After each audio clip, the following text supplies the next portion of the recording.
wagering decisions. My name is Alex Chan. My Twitter handle is Ian Lazarin. Thank you for joining us tonight. If you want to send me a message, go on the YouTube chat. Go ahead and send it, and I'll try to get to it before the end of the show. If you have some questions for the next show, just send me a tweet at my Twitter handle of Ian Lazarin.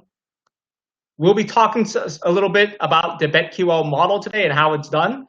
But if you want to get access to the full model, go check out betql.co. That's the website. Use the promo code CHAN to get 20% off any BetQL subscription. The first thing that we're going to do is we're going to preview the Thursday night football game, and we'll be going into some of my college picks for this weekend that you want to go make the bet right now.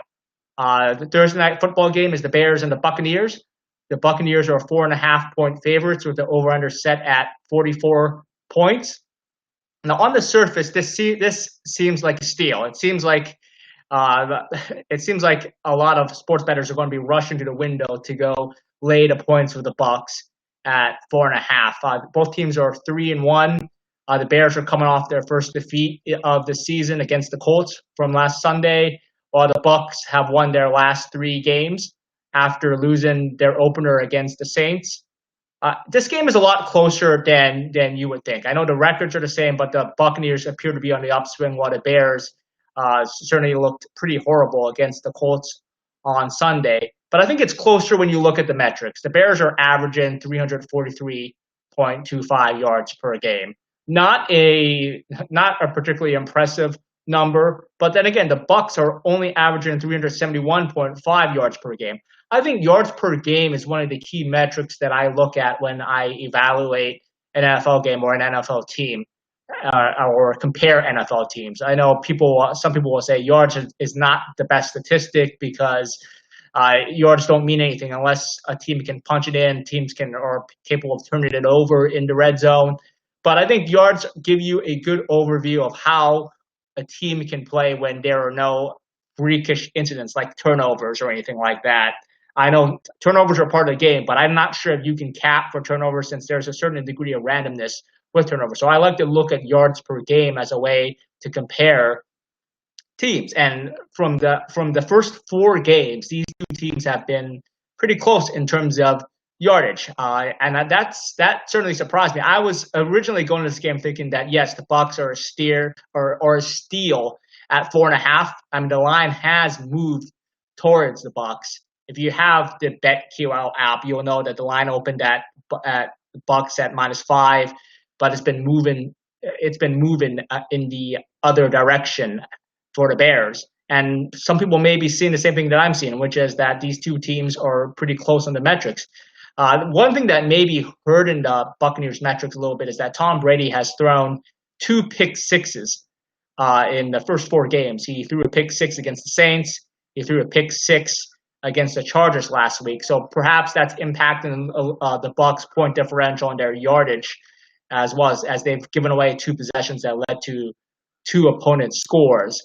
The Bears appear to be sticking with Nick Foles at this point, though they did take a QB off the practice squad, and they did add a 3rd QB. That doesn't sound too good for Mitchell Trubisky's chances of regaining his starting role. But this should be an interesting game. We finally have a good Thursday night football game between 2 solid teams, 2 teams that are in the thick of the playoff picture, at least right now. I can certainly see the Bears falling off. The Bucs are, I believe, right now probably the favorite to win the NFC South.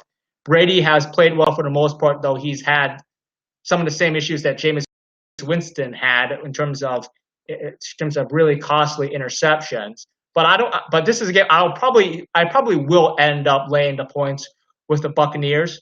But it's not a game where I'm going to be it's not a game on which I'll be expending or making multiple units. I think these 2 teams are close enough in terms of the metrics where I think this is a 1-unit play on the Buccaneers. Brady's recklessness at times with the football is what would concern me, that it's possible he would give up some points here and the Bears would be able to cover. But I fully expect the Buccaneers to win. I do expect them to cover, but it's not a game in which I would want to bet the mortgage on. So that game is this Thursday.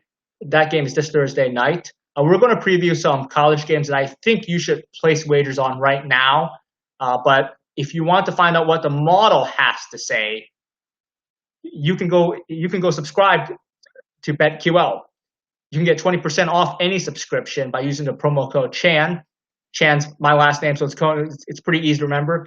Go use the promo code Chan, and you can get 20% off any weekly, monthly, annual, VIP, one sport, two sport subscription. You get a wealth of information. The model will give you a suggested bet ranking on each bet on each sport, whether it's baseball, football, college or professional, and whatever's left of the basketball season. So go ahead and subscribe to the model. Subscribe to BetQL so you can get access to the model. You'll get information about simulations that AccuScore has conducted on the game as well. So you're getting a wealth of information if you subscribe to the BetQL model. You'll get access to its rankings.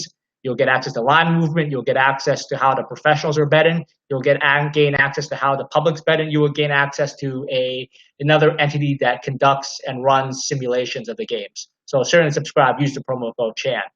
So the three games that I think you should place a wager on right now for the college slate on this Saturday for Week 6.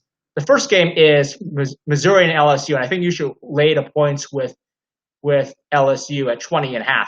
It's a big spread, and I know that's going to concern some people. But LSU, notwithstanding their loss in the first game of their season to Mississippi State, the offense has largely looked like the same offense as last year. I'm not suggesting that Miles Brennan is anywhere near Joe Burrow, but he certainly has looked. He hasn't been a problem for LSU thus far. The offense has looked explosive. They have averaged 37.5 points through the first two games. Brennan has thrown for over 300 yards in both games, albeit that it was against Vanderbilt and Mississippi State. But then again, Missouri is probably on the same level as or below. If anything, Missouri is worse than both. They're definitely worse than Mississippi State, and they're probably even worse than Vanderbilt at this point. Missouri is a complete dumpster fire. I know they were able to get the Appalachian State head coach signed as their new coach, but he's off to a rough start due to some COVID-19 issues. The only concern that I have is giving up a backdoor cover. Missouri was able to hit the backdoor against Alabama, and they were able to keep their defeat against Tennessee in the 20 to 23 points.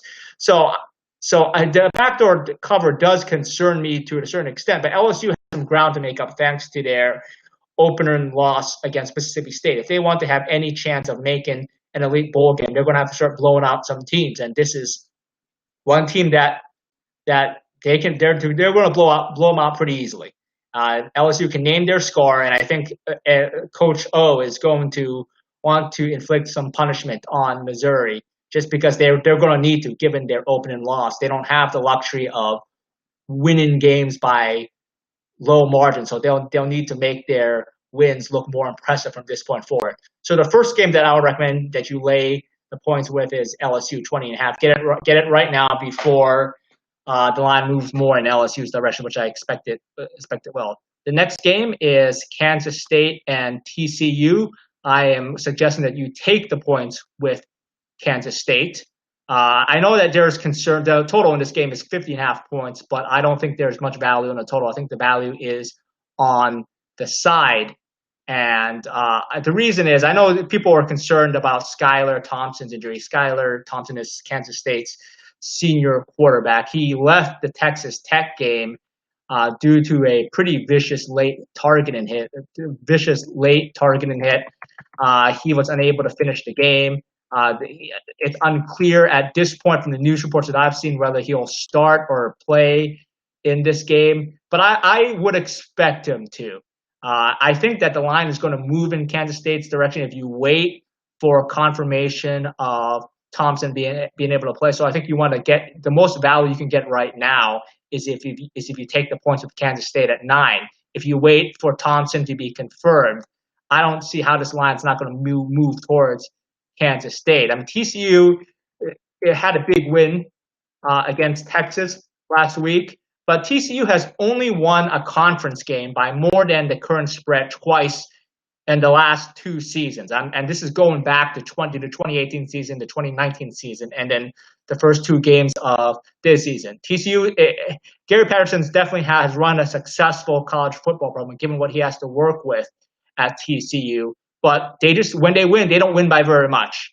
They've won by more than the current spread just two times, and one of those wins was against the embarrassment that is the Kansas Jayhawks. This game is one in which I'm going to be. This is a game on which I'll be placing a 1.5 units or possibly 2 units. I feel very comfortable that Kansas State's going to be able to cover this spread, even if Thompson doesn't suit up. Kansas State has a strong enough running game and a strong enough defense to keep TCU close. And it's always fun to bet on an underdog because you don't need that. You don't need the dog to win, especially a dog of more than a touchdown. So I'm suggesting that you take the points with Kansas State. You get the most value if you make the bet right now. If you wait for Thompson to be confirmed for the game, I think you're going to lose some value. But again, I guess if you wait and Thompson's ruled out, the line's going to move. It's going to be more favorable for Kansas State at that point. But then that's a risk that you have to take. I think I would suggest you make the gamble right now. Take the gamble right now. I think the kid's going to play. Kansas State is tied for the lead in the Big 12. They given Oklahoma's struggles, given Texas's lack of any defense, Kansas State has a chance to win the Big 12. I know that's crazy to think, but they certainly have a chance. They're tied for the lead right now with Oklahoma State. So they certainly have. I think they have a chance. They got off to a terrible start, losing their opener to Arkansas State, but conference games are all that matters. So I think Kansas State, given how the conference games have started, if Thompson if it's possible for him to play, he's going to play. Given that they're in the race to win the Big 12, and the final game is Texas A&M and Florida. I'm recommending that you lay the 6.5 for Florida. Total in this game is 57 points. The total does seem pretty appealing given Florida's strengths on offense, but I'm not sure I trust the Texas A&M offense in a big game. Really, the logic behind laying the points of Florida is pretty simple. It's not just because Florida has looked incredibly impressive thus far to start the season. It's because of just Kellen Mond. The Aggies have performed terribly with Kellen Mond in games against top 10 SEC games. The Aggies under Kellen Mond against top 10 SEC opponents are just 1-7. Their point differential in these 8 games is -128. So not only are they losing these games, but they're losing these games by wide margins. The average margin of defeat for the Aggies in the 8 games that Kellen Mond has quarterbacked against top 10 SEC competition is 16 points. So they're losing by an average of 16 points. Now, some people would argue that that number is being skewed by the 43-point LSU drop, that by the 43-point win that LSU put in Joe Burrow's final SEC regular season game last year. LSU beat the Aggies by a 50-7 margin to close the season last year, and that's skewing the average a little bit. And I would say no, even if you take out that game, they're still losing under Kellen Mond by an average of 13 points. So arguably, some of it is skewed too by the fact that they have to play Alabama all the time. But it's just a sign that Kellen Mond does not have that he is not a guy who's come up with the signature wins or even made some of these games particularly close against elite SEC competition.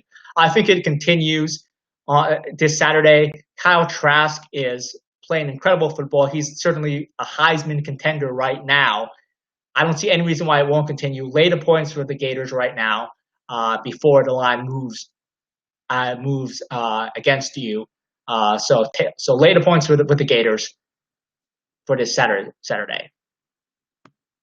If you want to get access to how the BetQL model says, or what the BetQL model says about every single college football game on the slate this Saturday, go subscribe. Use the promo code CHAN. Get 20% off. The next big data show is this Friday night from Las Vegas at 8 p.m. Pacific Standard Time, 11 o'clock Eastern Standard Time. Until then, I hope you stay safe and good luck with your bets. We'll preview some NFL games for this Sunday. You'll hear about the bets that I'm going to be making, and we'll have a boxing bet as well.